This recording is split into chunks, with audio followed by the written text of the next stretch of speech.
Direnen uçadan çığırsam eğer, cansız daşlar belə eşitmez məni.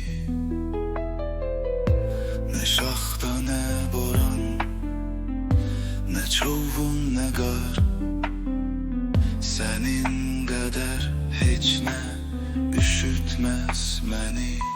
Kulağımda sesin, rüyalarımda sen, məni hər gecə gəlib görürsən, xəyallarımı bəzəyirsən, unutturmur heç bir şey səni. Kulağımda sesin, rüyalarımda sen, məni hər gecə gəlib görürsən, xəyallarımı bəzəyirsən, unutturmur heç bir şey səni.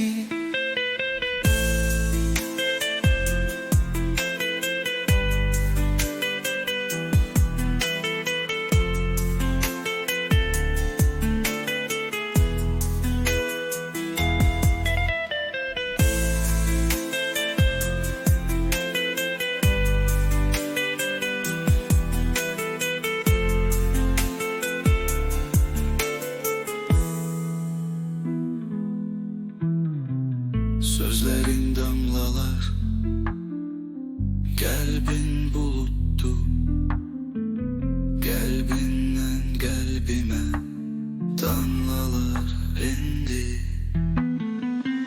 Soyuq baxışında öldüm mən indi. Bir isti baxışda yaşatmaz məni. Kulağımda sesin, rüyalarımda sen, məni hər gecə gəlib görürsən, xəyallarımı bəzəyirsən, unutturmur heç bir şey səni.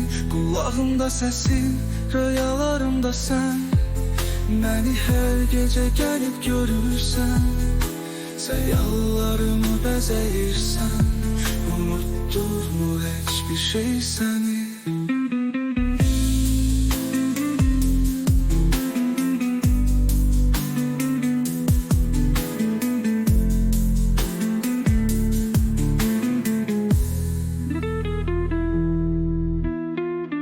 Sözlerin damlalar, kalbin buluttu, kalbinden kalbime damlalar indi.